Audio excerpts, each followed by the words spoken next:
for a standalone game to create and inspire characters, locations, and objects for your game or story? Then today's review of Roll for Your Life is for you.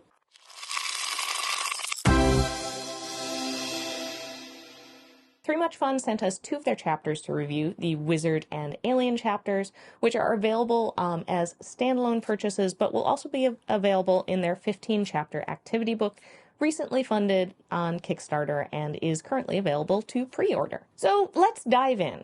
First, what is Roll for Your Life?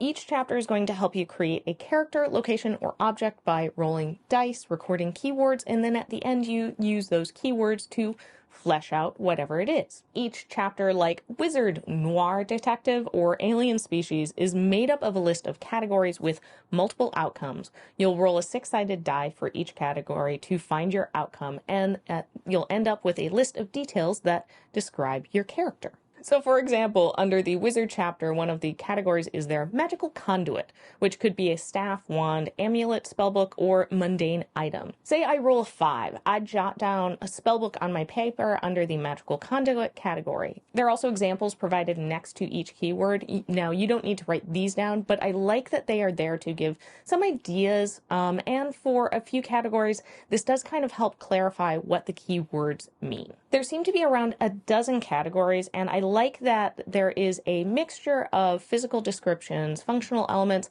as well as personality and things like where they live, or for the aliens, their culture and language.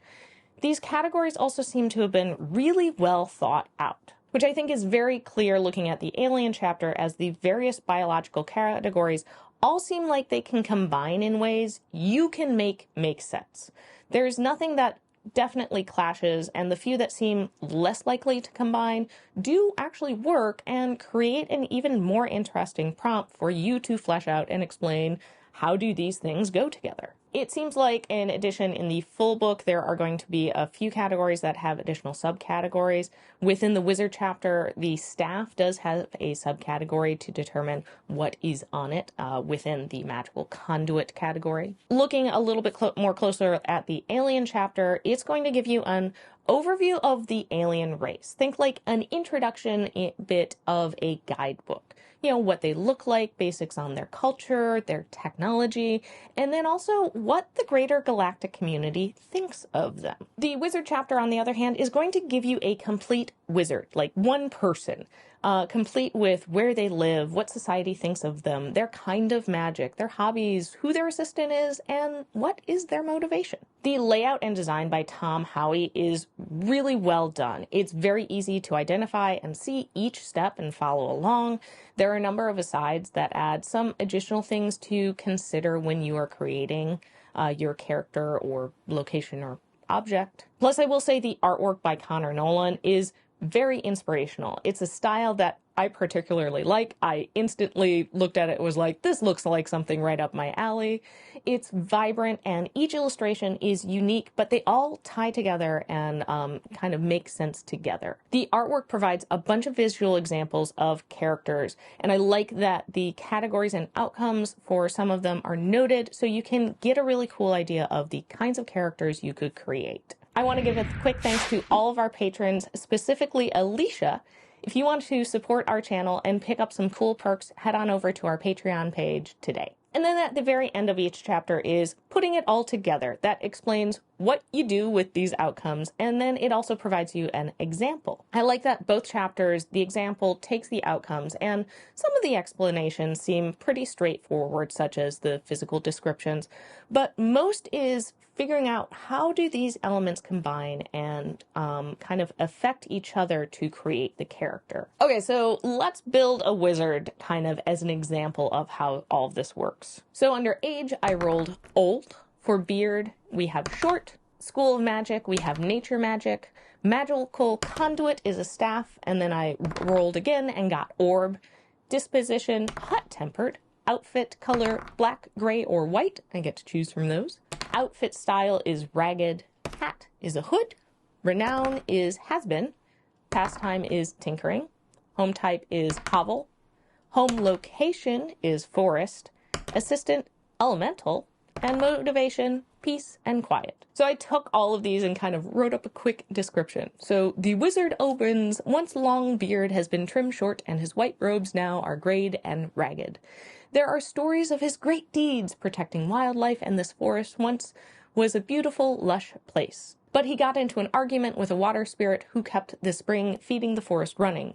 The water spirit fled and cursed him and his lands. He rarely lets down his hood as he tinkers, trying to keep his falling down hovel in the forest together. On his hip he carries a flask that his assistant often rides in. It's the only remaining water elemental in the forest who took pity on him, and he is often heard bickering with it as he rarely uses his orb staff to perform any magic. And there you go. There's a real quick example of taking those outcomes and kind of fleshing it out into a character. And you could use this to flesh out more of the society and world. Like, how does magic work in the greater world? What role do wizards play? What was going on with this water elemental?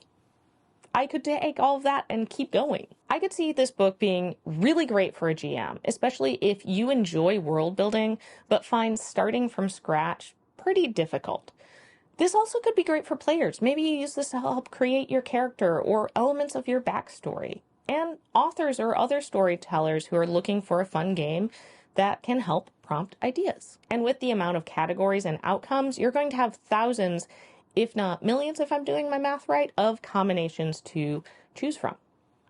Even if you do end up with two with fairly similar combinations, how they combine and how you rationalize the combination could be vastly different. So the individual chapters are available for $5, which seems like a pretty good price for what you are getting. The pre-order for the hardcover right now is only $40, which is $10 off. And there's also a pre-order for the digital book if you don't want a physical copy. So what do you think? Does this seem like an activity book that you'd use? And what do you think about my wizard? I'd love to hear what character you'd create from those outcomes. Let me know in the comments below. Thanks for watching, and we'll see you next time on Roll for Initiative. Bye!